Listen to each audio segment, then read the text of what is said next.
Hello, welcome to Marathon Swim Stories, where we connect with curious and courageous individuals from all walks of life to explore our relationship with water, what holds people back, and why others keep going, where we investigate the connection that we have with each other, those who support us, and the water that is 70% of our planet.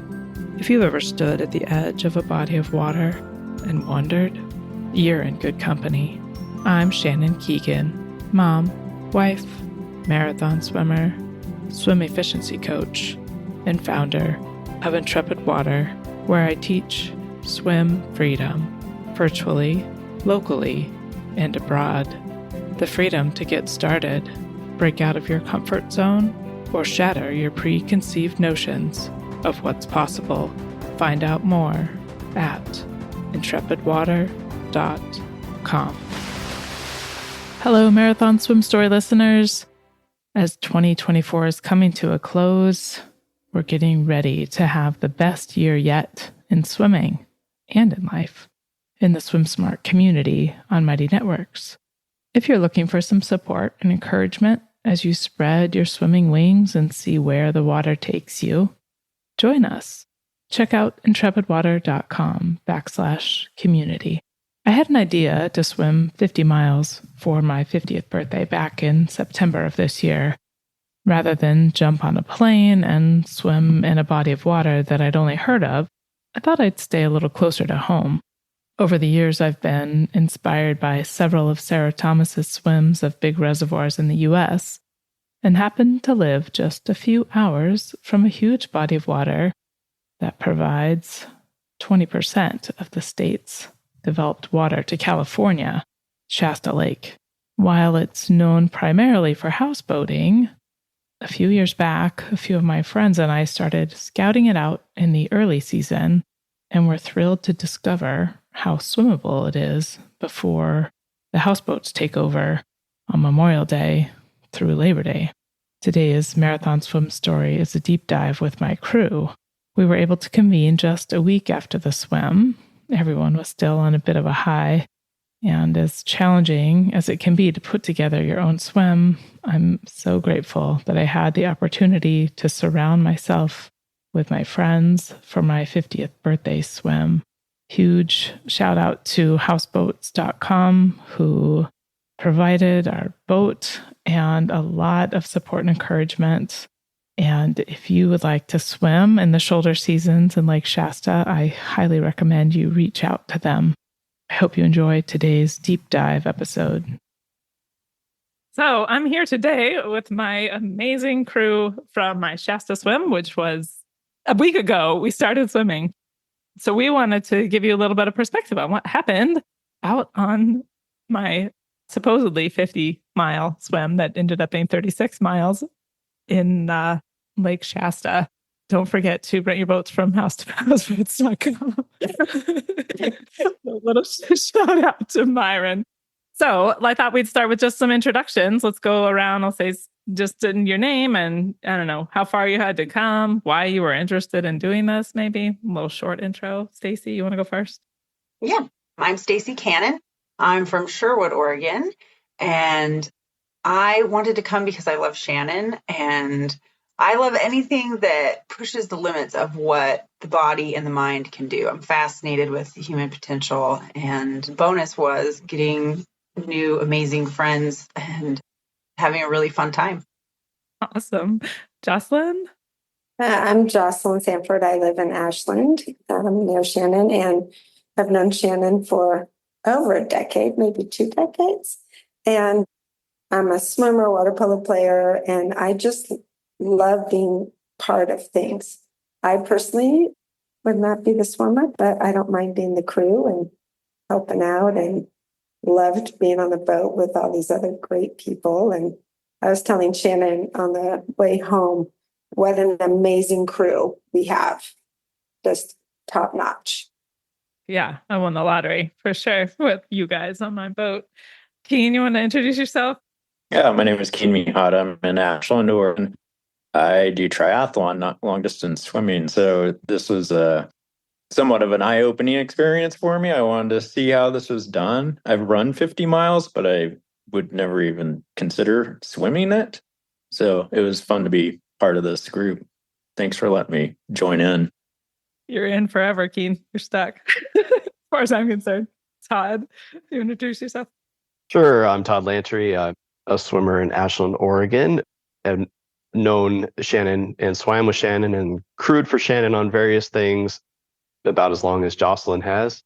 And Shannon and I have been training partners for a long time and done a lot of stuff together. And Shannon convinced me to do this once more, crewing for Shannon. This is probably the longest I've ever crewed for Shannon, but it's always an entertaining adventure. And it was a great crew to be on the boat with, for sure. All right, Marlis. So, okay, I'm Marlis Kappert. I live in Corvallis, currently coming to you from Crete, Greece, where we're doing some swimming. And I've known Shannon for, a number of years as a coach, as a swimmer, crewed for her a bit. And I really like the support role for adventures that seem over the top and exciting, and to see what people can do and how they do it, and how we can support them. And that the sort of secret sauce of all that is people are setting these records, doing these amazing things, but it's the crew on the boat that we get to understand and support each other in ways that we would never get to in just regular life at the grocery store. And it's really exciting to be part of that. So thank you. Thank you, guys. For the record, my sister Julie was to be on our cruise as well. And she had some car trouble on the drive up from Central California where she lives. And so she did not make it. The plan for the roles and responsibilities of our crew was that Julie, Stacy, and Jocelyn were going to be rotating between kayaking and feeding, administering, putting together feeds and things like that. And then one of them resting. And without Julie there, that just ended up being Stacy on, or just Jocelyn on in the boat next to me, or in the kayak next to me, or they were hopefully resting. And then the remaining crew, Todd and Keen and Marlis, were all taking either piloting the boat or observing or resting. That's kind of how we broke down the roles and responsibilities. I think first question to you guys, like what were kind of coming into this experience? I wrangle you in for this crazy adventure. None of us really know what we're in for. Todd and Jocelyn and I are the only ones who'd actually been, I think, on Lake Shasta before. Todd helped me do a lot of the reconnaissance, check out the lake and figure out how, kind of what we were going to be facing, I guess, from the water. But we did it in the spring, and this was a fall swim. Marlis did a lot of the route planning from a computer screen, which was great. So I'm just kind of curious, like thinking through, like kind of what we were, I guess I'll also say too, we really didn't know how long it would take. We knew we were thinking it'd be about 50.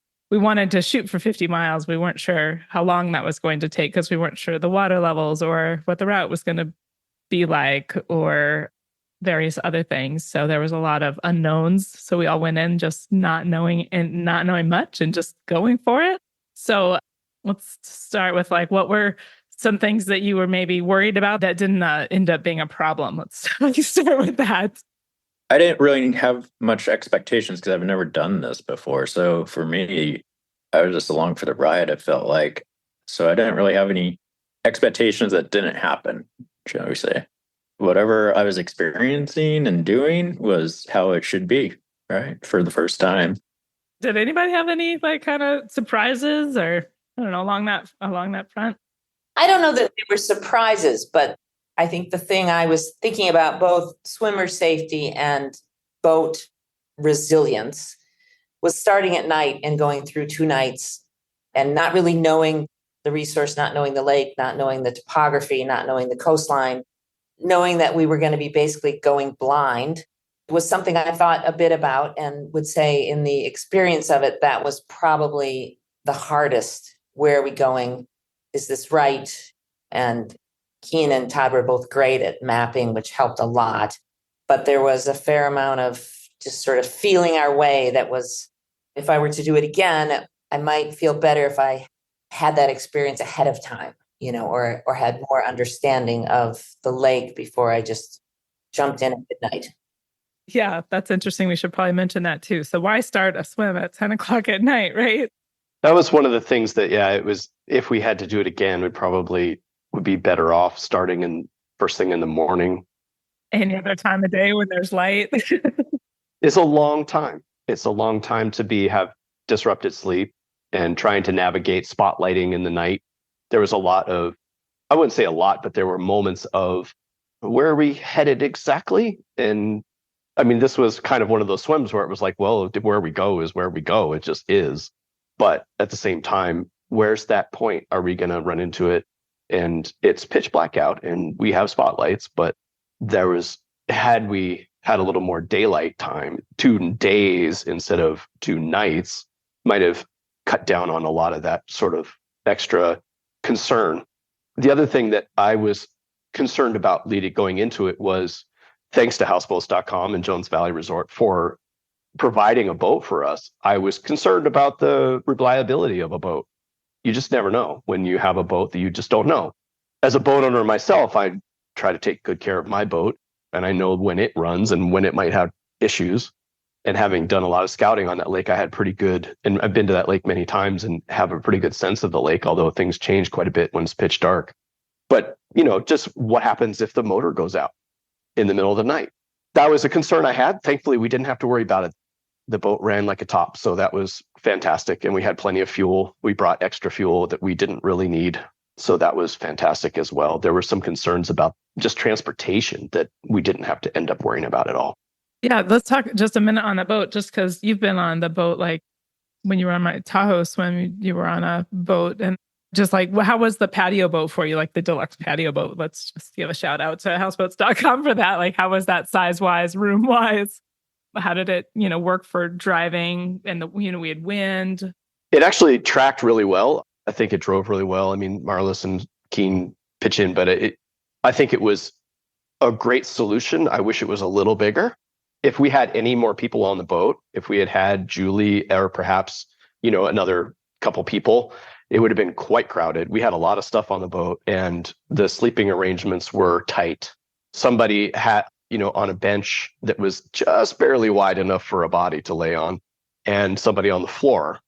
Luckily, there was room for that, but had there been any more people, it would have been quite tricky. Those other patio boats that have a second level or are longer might have given us some more room for something like that. In the Tahoe swim, it was just Julie and me as crew, and then they had one observer for the whole swim, and then 2 pilots that they had a cabin underneath of their sort of cruiser type boat that the other pilot could sleep in a bed down below, which was off limits to us. So Julie and I ended up staying up essentially all night and catnapping between feeds. And the observer stayed up all night and he was paid to do that, I assume. So I was pretty impressed by him being up all night long, but he did sort of catnap between feeds. On a swim like that was just one night, that's like, what was it, 12 hours or something like that.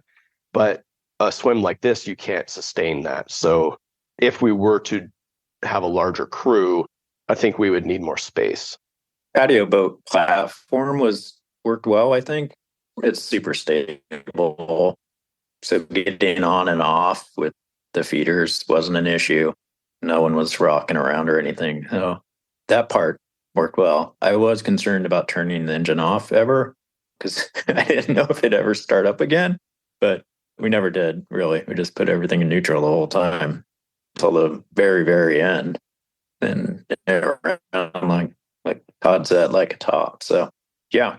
Otherwise, I think it was other than the size-wise, I would agree that a little bigger would be better. We also learned that it's really hard to boil water on a barbecue. That was a good learning. Yes. It's very good learning. So maybe I was mostly worried about the sleep deprivation piece starting at night. And Marlis and I had been up. I got up at 4:30 on Monday. Marlis got up earlier than that. So we, with the drive and then starting the swim late at night, I think we were already kind of behind. We were definitely behind in sleep. And you were too, Shannon. And so I thought, this could be rough. Yeah. And I think just for the listeners, the reason we started at 10 o'clock, we were waiting for Julie, who was coming from work that day. from the furthest away. Well, not the furthest away, that coming from the south of us where we were in California. And it's tricky getting 6 people's schedules to align to swim during the day, during the week, which was what we definitely wanted, because Lake Shasta is renowned for its houseboating, especially Memorial Day through Labor Day. We were past Labor Day, but there still are people that the weather's nice there in Lake Shasta until at least Halloween. And we experienced some of that glorious weather, but we definitely wanted to hit a weekday. So trying to find 6 people's schedules that align during the day, during the week, put us at starting on a Monday. We were hoping to start a little bit earlier. And I guess I did cross my mind to just wait until Tuesday, but I knew no matter what, I wasn't going to get a good night's sleep. But I probably should have thought about that for you guys, especially you guys driving down that day, Stacy and Marlis. So we could have pushed it and started tried to start Tuesday morning just to start in the daylight. But when we would have needed a place to sleep, there's so much. And then we also had other back end of the week commitments that we needed to meet, that everybody to scatter our various ways. So it felt very tricky to try to figure out when to start. I agree that the second night is a thing that's significant. I kind of like that challenge, just because then it goes from we're really tired to we're doing something really amazing, and to sort of the elevation of how tired you are the first night to how tired you are the second night, and the hallucinations and those kind of fun things that happen that don't come into like regular life kind of give it another element of awesome, which I liked. And my comments about the boat, and this sort of gets a little bit into some of the swimming strategy, and Stacy and I talked about this. I agree. I like the patio boat platform for being able to walk around and whatnot. It could be bigger. We didn't have any big winds or anything horrific that we'd have to think if the boat was much bigger, it would have other issues with stability if the weather had not been so nice. But Stacy and I talked about, and I could see a place for 2 kayaks, which again, then we'd sort of need even more space, but that would allow us to expedite feeds and expedite that transfer and never leave Shannon in a place of just head for that rock and we'll catch up to you when we were doing transitions. So we could then have a boat with you the whole time. So you never have to have more than 45 seconds to feed. Opportunity for improvement. Yep, right there. We might think about things like that in terms of how we support the swim. Yeah, agreed. I was thinking about that too, Marlis, about having 2 kayaks. So the second kayaker can be prepared in the boat, have all the new feeds and all the new food, and head on out to Shannon. And like there's on the second night, I had to leave you with your goggles to get more lights. So that's another thing of like, okay, going into the second night, make sure there's bright, shiny lights on the goggles before you change them out to the clear ones. And then I couldn't find you. And I don't know if you could hear my voice, but I could hear you. I was like, I'm over here. I was just looking at the stars floating around. I know. It took me a bit for me to hear you though. So I was like, oh my gosh, I can't find her at all. So yeah, second kayak, and especially that second night with the wind and just the transitions in and for Stacy and I on and off the boat and to be with you. I also think too, I don't know if this is possible, but I know Marlis has one, but the pedal kayak instead of rowing, because it keeps your hands free to be able to actually like prep the next feed. I found a lot of times I was like veering off because I'm trying to get another bottle hooked on, or I want to eat something at some point. I ate a lot of macadamia nuts. I hadn't had those in a while, but those were real good. It might be good to say, just for the record, that we did essentially 4-hour shifts. So Stacy and Jocelyn were 4 hours in the kayak and then 4 hours off the boat on the patio boat to sleep or whatever, get something to eat, however, whatever ended up hallucinate a little bit, try to sleep. And then so Keen and Marlis and I were on 4 hours of piloting, 4 hours of observing, and then 4 hours off. And I will say, getting into that second night, like you're saying, Marlis, like the first night my sleep was like, kind of shaky. I did sleep, but the third night my body said, no matter what, you're going to sleep. And I was out. Like, and you guys said, I was like snoring and all kinds of stuff. And Stacy, I think you said that even though you were cold, you still slept pretty hard. Like, I think when you get to that sense of like that second night and the hallucinations or whatever else is going on, your body says, I don't care what's going on. The brain needs to shut down. And it's definitely one of those things that I found to be very, like, my brain was making choices for me that I could not override. Did you know that you can support Marathon Swim Stories by subscribing? Even just a few dollars would be helpful to keep the stories coming to listeners like you. Check the show notes for a link to subscribe, and be sure to reach out to me and tell me what you'd like to hear more of. Thank you. I was concerned for you guys. I could tell that you were both sleep deprived in my sleep deprived state. But I was like, there was a few things. I wish I could remember what they were. There was things I was like, I'm not sure that they're right. I'm not sure they're like with it still. I was unwell there in my last kayaking shift. Before you got out, I was not well. I told Jocelyn, well, Jocelyn said too, she was like, just screamed to keep herself awake. And I definitely slapped my own face, Marlis. Well done. Well done. Tricks of the trade. To that point, I think that Stacy and Joss had like a sort of a next level of responsibility and effort compared to Marlis and Keen. And speaking for myself, I mean, I don't mean to speak for you, Keen and Marlis, but that all I had to do was sit on the boat and steer and then observe and take measurements and stuff. I didn't have to paddle into the wind. I didn't have to be sitting in a kayak for 4 hours. I could get up and walk around, and being wet and all those, like, that was next level. And I got to give you guys props for that. Well, as I was kayaking, I kept thinking, well, Shannon is still awake. She's still moving. I can keep paddling. Yeah. And I thought too, at some point, we maybe should have shortened our shifts, done some trading. I mean, we could have done some kayaking just to sort of shake it up. And I think had we gone another 10 hours, we might have done that. We just needed a few more hours to really like find our groove. Is that what you're saying, Marlis? Well, there was breaking going on all around. Yeah, that last trying to find whatever we were trying to find, that Squaw Creek or whatever, to get that. So just for the listeners, again, with regard to the route and why we picked the route that we did, we set the route based on to try to get to the mileage.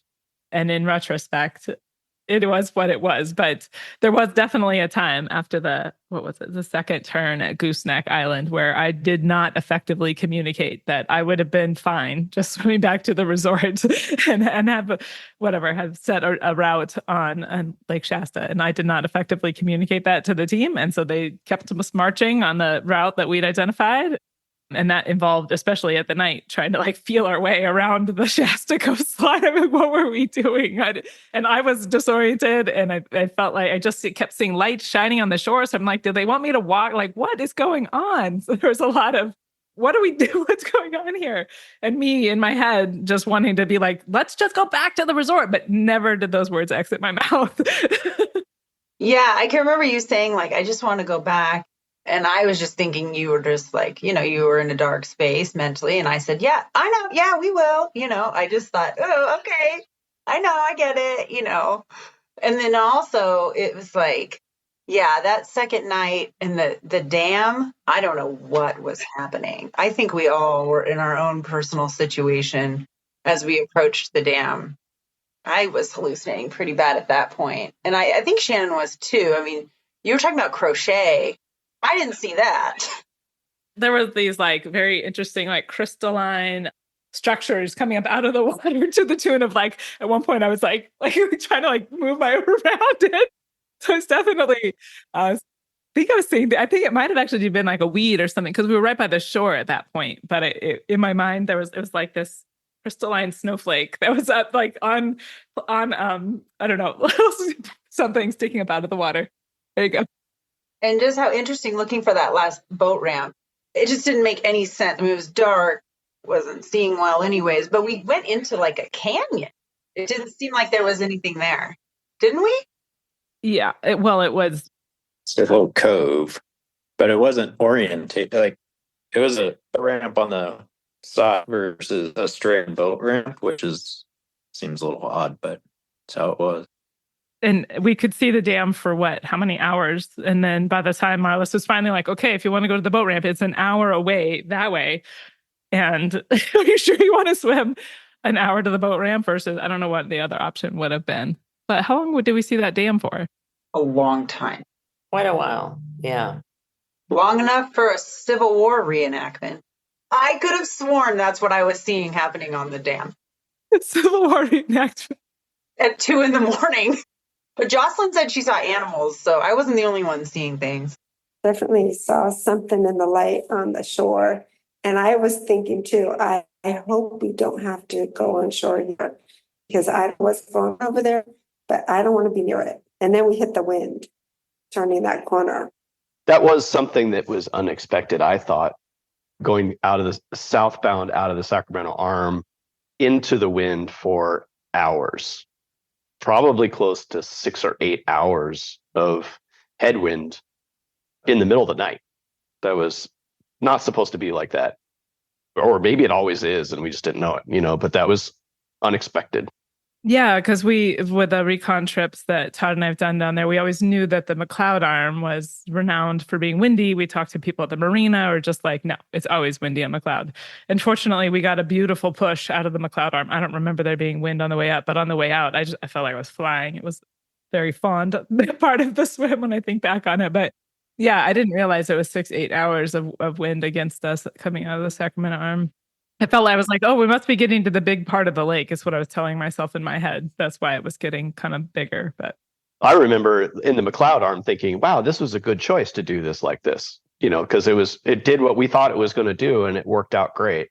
But then the Sacramento Arm basically slapped us upside the head and said, just doesn't kidding. matter. Well, it doesn't matter. There is no typical. It's just this is Mother Nature. You get what you get. What other stories do we want to tell our listeners about this lovely adventure we had? Well, I did have a lovely time swimming with you. Oh, yeah, that was great. Yeah, the water was great. Yeah, it was awesome having a crew, just for the record, of a bunch of swimmers. So that, except Keen owes me a swim because he was supposed to. He is a swimmer. He can swim. But everybody got in to support swim with me. We were following the Marathon Swimmers Federation rule of every other hour for up less than an hour or something like that. However, it's documented, and but that during that basically the full day that we were out on the water, it was lovely to have some people jumping in the water with me and keeping me moving. There's definitely some funny. I kept seeing there's most of the lake. There was parts of the lake where you could see the bottom, but I couldn't tell if I was seeing the bottom or seeing things because, of course, we were already exhausted at this point, been swimming since we started at 10 p.m. So even if it was 10 a.m. the next day, it's been quite a long time of being awake. And I was definitely seeing some interesting things on the bottom of the lake. It was pretty amusing, but it was lovely having a crew that can hop in and swim with you at any point. I didn't anticipate. I mean, I was nervous because I was thinking this is going to be extremely serious and don't mess anything up. I wasn't anticipating having so much fun, but I had a great time. Even in our delirium, we still, no one yelled at anyone, not that I was aware of. We all banded together for the cause, and we kept our humor about us. And I thought it was really fun. I'm so glad that it was fun for you guys. Shannon, do you think that was a fluke or was it a plan? Planned fluke? Yeah. Okay. You knew we would all work well together, huh? Well, I mean, it's a hard thing to say. I mean, the people that were available and interested that know about me and what I do, that were accessible, I was hopeful, but I don't know that. Yeah, but I don't know that there was people knocking down my door and there was applicants and I was turning people away. That wasn't the situation either. But I'm hopeful that the kind of person I am and the people that I know that are interested in supporting me, that those would be the kind of people that would get along well. So that worked. I think it just worked out really well. While you were swimming, did you ever feel anything other than exactly what you needed to feel in terms of support? I felt amazingly supported. And it's more I still wonder to this day why you guys would get along with me on such an adventure, a crazy, what is going on for you? You're yeah, let's go sit on a boat for 29 hours. Only plus the boat ride back, because we did hit 35 after all, right? 36 plus then the recovery time. So To think that you guys would want to just come and follow my crazy swim along and support me. I'm just honored.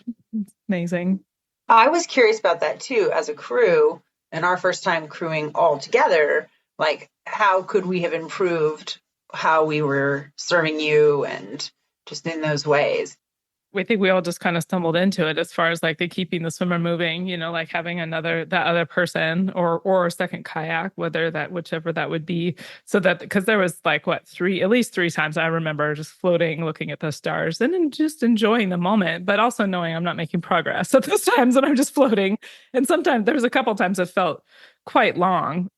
So those are things that we could tune if we were to be doing it again, because I mean, of course, it's a nice break too for me, but at the end of the day, we're there to get a swim done. So, but that's the thing that comes to mind was just the times I ended up out there kind of floating. But there's just things in passing. I'm like, and here's batteries if we knew new batteries for the lights, but at no point where we and then at 5:00, you'll switch the goggles out and change the Like there was no clear instruction from me on how to make that a successful transition. So we're just learning as we go. Speaking of that, is there another Shasta swim? I don't know. Maybe I need to, just make it a point to point to point instead of trying to get the colorful shoreline tour. It would be interesting. I don't know. We'll see. Are you interested in coming back? I'll do anything. I always say, yes, what are we doing? I think we would do even better next time because we could refine our plan. We were aware of what worked and what didn't work. And those 45-second feeds are going to be amazing. Well, that's like that light thing when the sun went down and it was like, oh, those lights don't show up. We can't see Shannon. We have to fix that. I mean, it was very much, Marlis was like, I got lights. We need to fix that. Because I was kind of like, maybe we can make it work, but like Marlis was very clear that wasn't going to work and she had replacements. And so we should have thought of that, Another thing that I thought of later was, I don't know, Shannon, if you're on any medication or if there's any other concerns medically that we should have been aware of. Maybe somebody else did know that, but I didn't. As we got toward the end of the swim and as, people's brains are starting to check out and was there anything that wasn't something that I was personally aware of that if we give her this, it's going to interact with that. Or, because we were like, hey, what kind of food do you want? Do you want cookies? Do you want Mountain House biscuits and gravy or stroganoff or whatever? And then as we talked about at the end, it turns out that you were vomiting quite a lot more than we were aware of, that you were eat and then spit up essentially kind of like a baby. And that was something that we should have known and maybe could have adjusted the feeds in some fashion, but I think it would have filled in a blank that we didn't know as you were at the end of the swim, sort of really decreasing your speed and your navigation was getting, maybe that was because you were dodging snowflakes in the lake, but we were kind of like, what's going on? Why is this happening? That we didn't realize that you were probably in caloric debt in addition to being in sleep debt, that nothing was really sticking at that point. And so it was, is there another thing that we should have been doing or that could have interacted better, was something that I realized afterward. I didn't have that information. Yeah. And Stacy and I had a conversation and she pointed out, and this is completely reasonable. We never sat down and said, here's the safety plan. Here's what we're going to do if A, B, C. And even though there's like a ton of skill there and all that, we should have collectively voiced who's going to go on the water, who's going to, get the AED, who's going to call NOAA, who's going to, what are we going to tell houseboats.com? And we should have been more articulate about those plans. And I had a brief conversation with Shannon about, okay, this idea of how far can we push you? But, I don't know Shannon really well enough to say, oh, I've seen this before. Now, just go faster.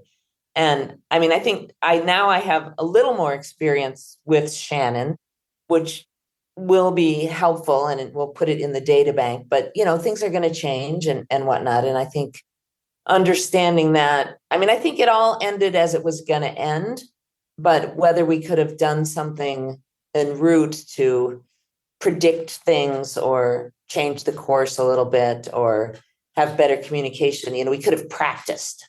We could have used the knowledge that you lose consciousness after swims. It was in the plan. It was in the swim plan. You guys didn't read the swim plan? We could have avoided the Right, the bucket on the eye thing. Yeah. There's definitely more communication that, I mean, I definitely could have communicated better. Things like the feed's not staying. And it's not like they were, I guess I never felt like it was like the whole thing was coming up anyway. I don't know. I didn't feel like it was at one point, I think I mentioned it, but I didn't feel like it was worthy of note every time, but it probably should have been noted. So, I mean, and maybe this isn't the time to talk about this, but I looked a bit at the data, and just looking at your decline of capacity to maintain made me think things about, one, your performance and your well-being, and two, maybe some ideas about training strategies for future things. So, that's all very interesting. So we have more data than at least I have more data than we used to, which is interesting.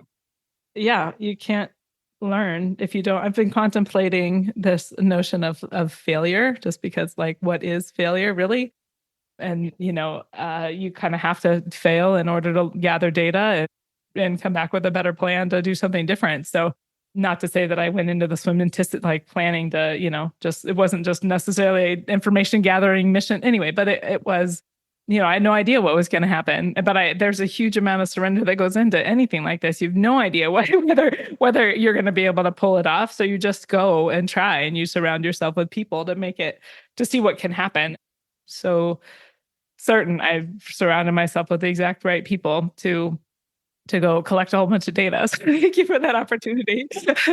And maybe it was a failure in that we didn't get to 50, but I think it was a huge success, and to explore a whole new waterway and tell swimmers about it and have the adventure that we had. And I'm just immensely grateful. It's always an education, no matter what, whether success or failure. And we got to highlight jonesvalleyresort.houseboats.com, which is our sponsor. That's right. Yes. And there was a full toilet on the boat for everybody, for those people who have been on boats with no head.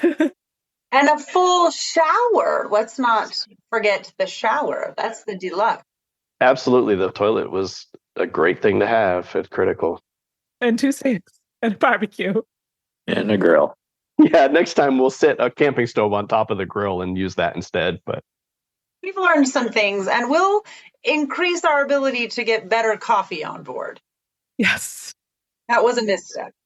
I mean, the hot water carafe you brought was great, though, Shannon. That was a good thing to have. And definitely lots of straps, because with the wind, we had to strap everything down. And, I was reflecting too about just the end of, like, once we came back to Jones Valley Resort and parked the boat, just to sit and pause and don't feel rushed. Because I know for me, like, I'm taking onus for not sitting with you and making sure you went from supine to sit, stabilize, sit a little higher, stabilize, stand, and then walk. So, that is something that, maybe because we were all a little sleep deprived, like, we weren't really thinking logically of, like, again, we needed to look out for the safety of not just Shannon, but all of us too, with Marlis with the safety talk. Yeah, I think there's a lot more safety planning we can do in the future. Step that up a notch. All right, you guys. Well, it's been fantastic recapping this swim with you. I still don't feel like I heard the good stories of what you guys were all doing on the boat the whole time, but we'll still let it go for now. We're playing the music and singing and playing the music, singing along, karaoke. We were eating a lot. Eating a lot. Snacking. Hardly put a dent in the snack bin. My kids are delighted, but seriously. Well, we'll do a swim one day where you can be on the boat. Okay, I'm in. We'll do a relay. We can all take turns. Thank you, guys.